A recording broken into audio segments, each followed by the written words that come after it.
This is what typically scares people when it comes to like investing. So you get in the stock. Let me actually knock out some of these. Actually, no, I'm gonna open up a different chart. For example, Tesla. We look at a chart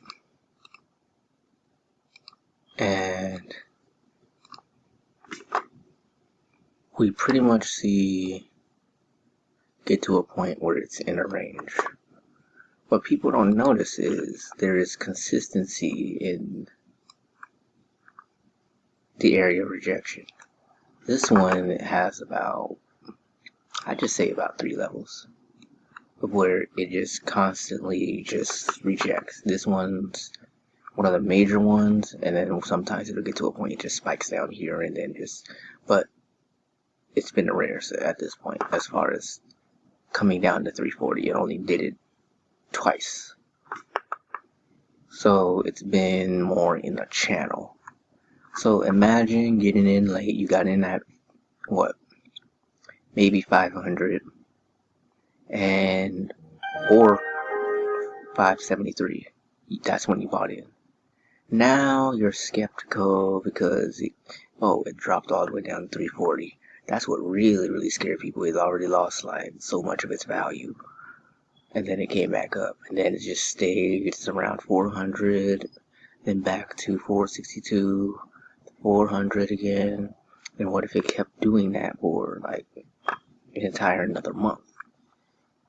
This is where a chart could actually be helpful. So you want to predict the drop. At this point, we know if there is, after the split, this is where it split off at around like the 500 mark. It did a split and then it made a reversal counter. You want to wait a little bit because it's going to fall. We didn't expect it to fall that hard, but that's what it did. We wait. We know it's not going to like rise immediately. It's the same. So with a little patience, you would have known it would have done this. After the next month, it could have came and hit that area. So we look to the past and look at the previous area where it's rejected before, and we find that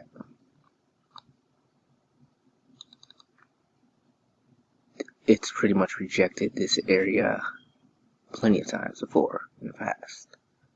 So we probably could have figured that it would have came back here anyways. So it rose, created that M pattern. We probably could have got out here and then entered at that neckline right there where it created the wedge and inverted head and shoulders. But it's really, okay, we can say it's testing off two things. This head and shoulder, inverted head and shoulders, it created a W here and rose. When it came back again, it's testing that same neckline, but also like around near the shoulder. So it rejected all of that and came back inside this structure. Wedge, and it's just been staying inside. But at the same time, it tested this head and shoulder, so there is a possibility that it could drop based on that. And also because it's bound near a trend line anyways. So there's two that we have pretty much just have to wait to see what happens after the election. But right now it's like the bias is pretty much down temporarily. But at the same time, because of the trend line is so major, well, we can't like see it over here because it's the lack of data. But on the other chart, it says it could potentially shoot up because of the election. We'll see what happens. But what I'm trying to highlight more of is after a little patience and letting data gather itself, because no matter what, it's going to consolidate. It already did a split, because when it split, it just pretty much just divided up the shares, added more shares, so it's still worth the same, but there are more shares dividing the worth. So because there's so much more, it's more so divided than anything. But it doesn't mean that the shares won't rise over time, because they definitely will. But you could have got in at a better entry, is the thing. Or you could have just got in on one, took your time, and waited or to get it at a cheaper price and just bought again. If you were just in that much of a rush and didn't care about getting in. Like, that's what I did. I got in at about 450, and then I got in again at about here because it was tanking so badly. Like, over time, it dropped right around here, created a pattern because I noticed it was dropping more, and then came back here. Whoops, I bought again with more shares, and I noticed I could have bought more here, and it's just been respecting this area. So the fact that there has been consistency, like 1, 2, 3, well, I could say 3, 4, and now 5, we could just keep buying here and just holding if we want to do that. And if you're trading it, which is what I did here, like, you could have made like an extra 164 if you did like a 5-cent lot. The 2-cent lot you could have made like an extra 79. So I entered right around here at the shoulder. And if you entered in on a 50-cent lot, that would have been, you just added extra 0. So that would have been like, yeah, 1064. It's just dependent on like the lot sizes. If you're trading it, you're just highlighting like the opportunities when you do trade.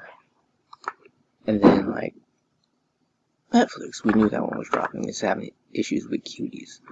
So right now I'm 18 bucks up.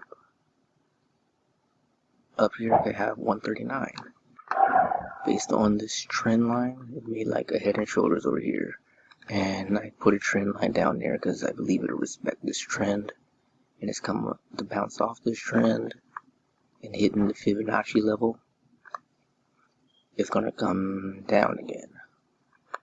So I'm exiting this trade and holding on to this one up here. So technically I could have just closed out here if I wanted to at 330, but yeah, just highlighting opportunities. And the amount of risk that I put up at first was like $8, but now it's at like a break-even point. So if it came all the way back, I could still get $8, but I can honestly pull down the stop loss to about here at this point. Like, it shouldn't break 50 at all, in my eyes anyways.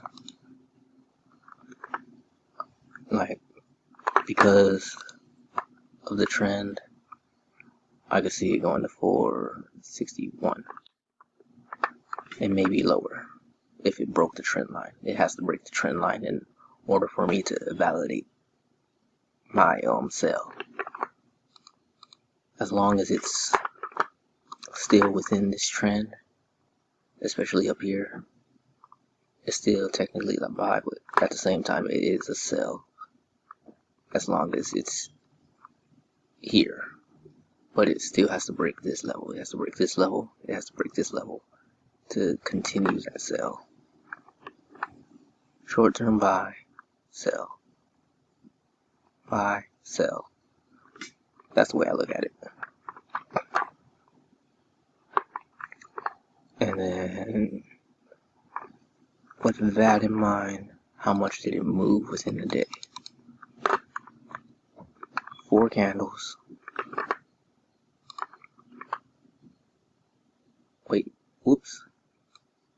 Not much at all. It went down here and then it came back up. So 147 pips for Netflix compared to the insanity Amazon does. So with that in mind, you can take on less risk on this one and still get a little something. Amazon's going to be much riskier than Netflix. It's definitely going to be much riskier than Tesla because the spreads are much higher. Like, what was the risk here? I only risked $3 on that 2-cent sell compared to that other one that was like, what was it, 90 something? I forgot how much it was, but $2 to get to the 79 it was initially at when it fell. Not bad. And even still, it retraced $58. Not bad. The 5-cent, 119, 190. Different ways to make money. It's just a process of learning how to do this stuff. If Tesla goes down to 233, that would be nice. We'll see what. Actually, I don't even believe it'll go down that low, but we'll see what happens. It's all, I believe at this point, is all based on what the election does.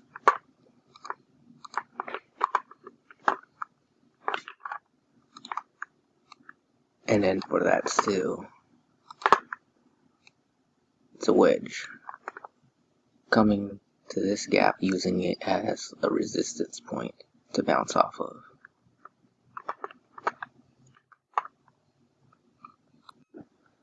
The next video is going to be more onto strategy. More focused on the strategy as far as buying shares. This is just kind of highlighting your opportunities and showing you like visually how to read the chart and see direction. So remember, learn patterns, especially candlestick patterns, like these long candles especially, they highlight rejection. Triangles, M's, W's, head and shoulders, everything. You want to know it all. And use your trend lines, horizontal lines, especially channels. Remember that stuff. It's important. Whether doing stocks, cryptocurrencies, or Forex market.